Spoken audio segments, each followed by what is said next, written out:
This is a moving target system that we set up. I like this moving target system. And real quick, let me explain why I like this system.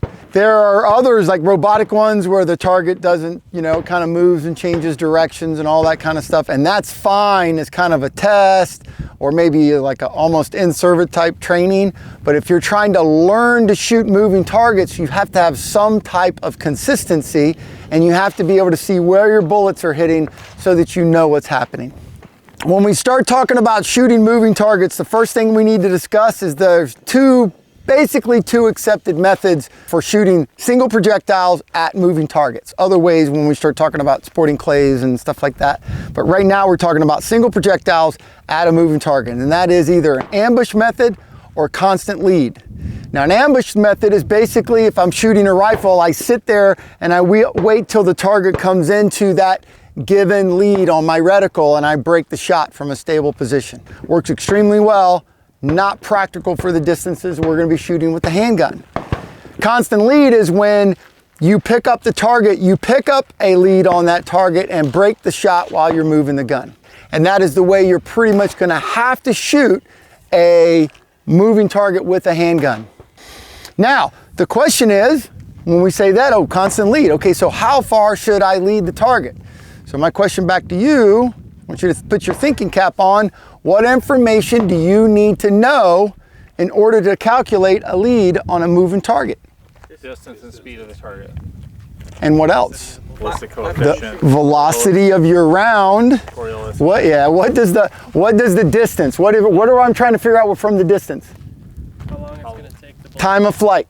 How long the bullet's going to take to get there? How far the target? So I need distance to the target, speed of the target, and the velocity of my round to calculate time of flight.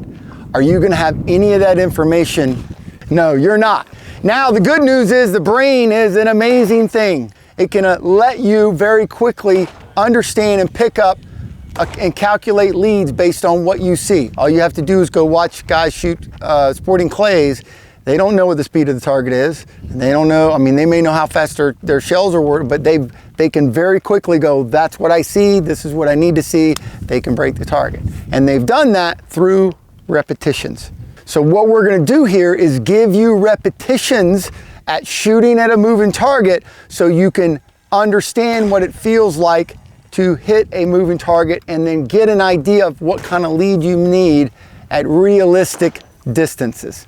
Now we're going to start out at 5 yards shooting on the moving target here. At 5 yards, your gun speed, meaning how fast you have to move the gun, is relatively fast. One of the key factors is to not stop the gun. Tendency is to mount the gun and break the shot. Oh yeah, and then you have to keep the gun moving through the entire shot cycle. If you stop the gun, your lead goes away just like that. Everybody here shooting 9mm, which means we've probably got at least 1,100 feet per second muzzle velocity. At 5 yards, your lead is inch, maybe an inch and a half, if that. It's going to be right there. For most of us, our trigger control and our how stable we can hold the gun is more of a factor than how much we lead it. So you're almost going to be holding dead center. The most common thing I see here is the target moves out and they've got their dot or their sights way over on the shoulder going, I gotta leave that thing, it's moving. And they break the shot and guess where the bullet goes? Almost exactly where they put the sights. So as we back up, and we'll back up a couple of times here, you'll need a little bit more lead, but it's not dramatic.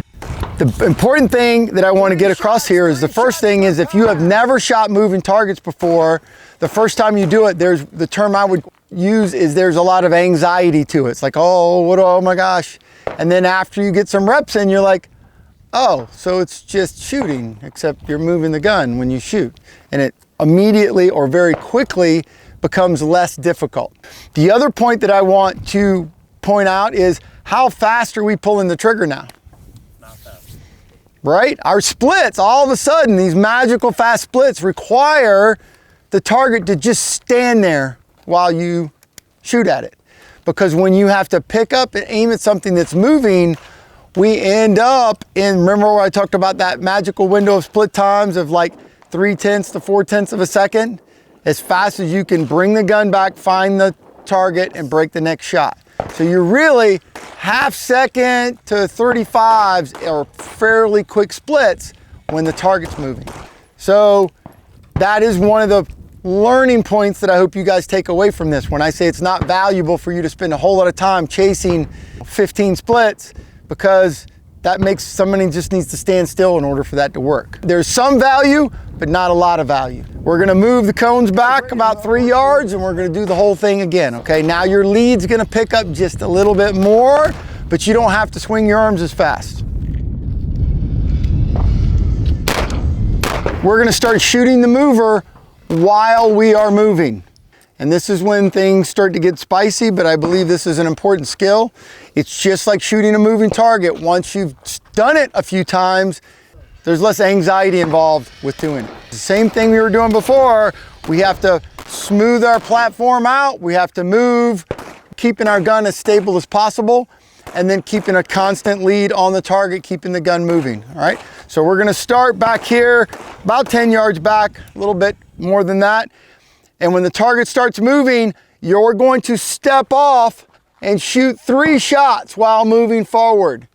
Then you'll stop here, you'll wait, and when the target comes into your zone again, shoot 3 shots while backing up. The things I want to avoid is this.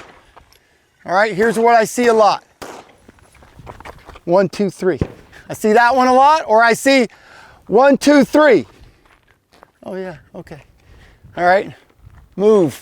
Have to be moving or you're kind of not getting the full effect of what we're trying to accomplish here.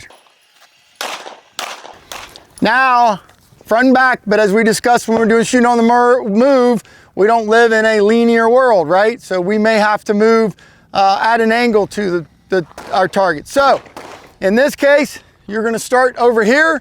When the target moves, when it starts moving, you're going to draw and shoot 3 shots on the target as it's moving to the left or right, whatever it is.